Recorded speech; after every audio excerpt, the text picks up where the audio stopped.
Hi guys, welcome to one set. So இந்த வீடியோவில் வந்து மைக் மென்சரோட பேக் ஒர்க் அவுட் ரொட்டீன் கம்ப்ளீட்டாக பார்க்கலாம். மைக் மென்சர் 1976 அதுக்கப்புறம் 1977 மிஸ்டர் யூனிவர்ஸ் போட்டியில் வந்து செகண்ட் பிளேசிங் தான் பண்ணுறாரு. இதுக்கு எல்லாருமே என்ன காரணம் அப்படின்னு சொல்கிறாங்கன்னா, மைக் மென்சரோட பேக் வந்து ரொம்பவே வீக்குன்னு சொல்கிறாங்க. ரொம்பவே வீக்குன்னு சொல்ல முடியாது, மற்ற பாடி பில்டர்ஸ் கூட கம்பேர் பண்ணுறப்ப அவருடைய பேக் வந்து கொஞ்சம் வீக்காக தான் இருக்குது. இதை வந்து மைக் மென்சரே அக்ரி பண்ணியிருக்காரு.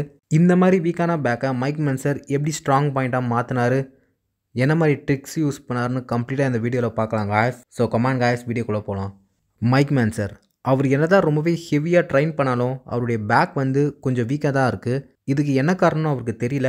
ஸோ ஜோ வீடர் கிட்ட அவர் அட்வைஸ் கேட்குறாரு. ஜோ வீடர் என்ன சொல்கிறாருன்னா, மைக் நீ நினைக்கிற மாதிரி உன்னோட பேக் வந்து வீக் இல்லை, உனக்கு எப்படி ப்ராப்பராக போசிங் பண்ணணும்னு தெரியல. பேக் வந்து ஜஸ்ட் ஒரு மசில் இல்லை, பேக்கில் நிறைய மசில்ஸ் இருக்குது. அதை ப்ராப்பராக கண்ட்ரோல் பண்ண நீ தெரிஞ்சுக்கணும். அதுக்கப்புறம் ப்ராப்பராக போஸ்ட் பண்ணவும் நீ தெரிஞ்சுக்கணும். பேக் போசிங் ஹிட் பண்ணுறப்ப எல்லா மசிலையும் எப்படி கண்ட்ரோல் பண்ணி ஒவ்வொரு மசிலையும் வெளியே எடுத்துகிட்டு வரணும்னு நீ தெரிஞ்சுக்கிட்டால் மட்டும்தான் உன்னால் பேக் போசிங்கை ப்ராப்பராக ஹிட் பண்ண முடியும். இந்த ட்ரிக்கை அக்ரி பண்ண மைக் மென்சர் அவருடைய பேக் போசிங் பண்ணுறப்ப ப்ராப்பராக ஒவ்வொரு மசிலையும் ஹிட் பண்ணி வெளியே எடுத்துகிட்டு வராரு. இதுவும் ஒரு ட்ரிக் தான். நம்ம பேக் வந்து ரொம்பவே ஹியூஜாக இருக்கும், ஏகப்பட்ட மசில் கனெக்ட் ஆகிருக்கும். ஜஸ்ட்டு பேக் ஒர்க் அவுட் பண்ணால் மட்டும் பார்த்தாது, ஒவ்வொரு மசிலையும் ப்ராப்பராக ப்ரெஸ் பண்ணி வெளியே எடுத்துகிட்டு வந்து நம்ம போசிங் பண்ணுறப்ப ஹிட் பண்ணுறப்ப தான் அந்த பேக் மசில் வந்து தெளிவாக தெரியும். உங்களுக்கு என்ன தான் சூப்பர் பேக்காக இருந்தாலும் நீங்கள் போசிங் தப்பாக பண்ணிங்கன்னா உங்களுடைய பேக் வந்து ரொம்பவே வீக்காக அந்த இடத்துல மசில் இல்லாத மாதிரி தான் இருக்கும்னு மைக் மென்சர் இங்கே சொல்கிறாரு. ஸோ இந்த டெக்னிக்கை இவர் ஜோ வீடர் கிட்டேருந்து, அதாவது ஒரு அட்வைஸ்ன்னு கூட சொல்லலாம். இதை தெரிஞ்சுக்கிட்ட மைக் மென்சர் அவருடைய போசிங் ரொட்டீனை வந்து ரொம்பவே இம்ப்ரூவ் பண்ணுறாரு.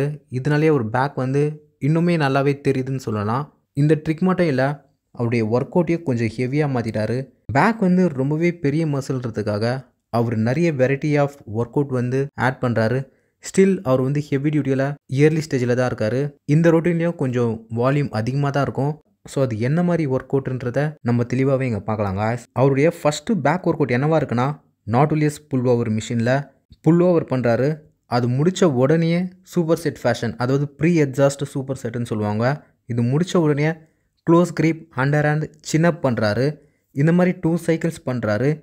இது எதனால் அவர் பண்ணுறாருனா, ஃபஸ்ட்டு புல் ஓவர் மிஷினை எதுக்கு அவர் சூஸ் பண்ணுறாருனா, நம்ம என்ன பேக் ஒர்க் பண்ணாலும் நம்மளோட பைசப் வந்து இன்வால்வ் ஆகும்.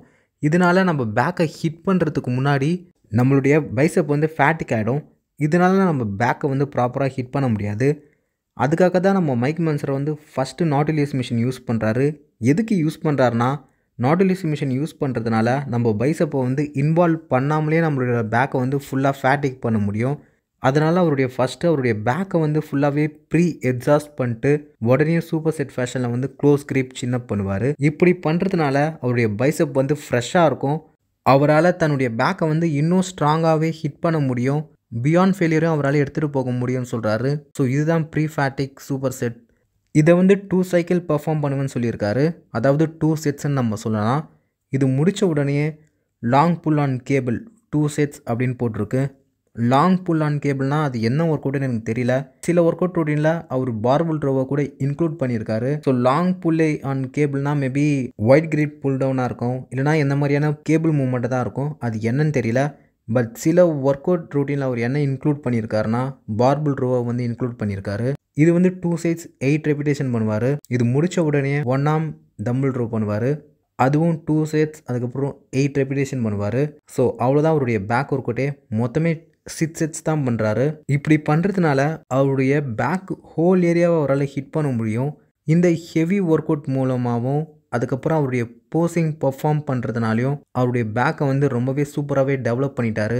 1980 நம்ம தெளிவாகவே பார்க்கலாம். அவருடைய பேக் வந்து ரொம்பவே அழகாக இருக்கும். அகெயின் உங்களுக்கு பேக் வந்து வீக்காக இருந்துச்சுன்னா கண்டிப்பாக நீங்கள் வந்து அந்த சின்ன சின்ன மசிலை வெளியே எடுத்துகிட்டு வரணும்னா போசிங் பண்ணி தான் ஆகணும். மைக் மென்சரும் ஒர்க் அவுட் முடிச்சிட்ட அப்புறம் அவருடைய பேக் மசிலை கான்ட்ராக்ஷன் பொசிஷன், அதாவது ஸ்டாட்டிக் ஹோல்டில் கொஞ்சம் நேரம் ஹோல்ட் பண்ணுவேன் அப்படின்னு சொல்லியிருக்காரு.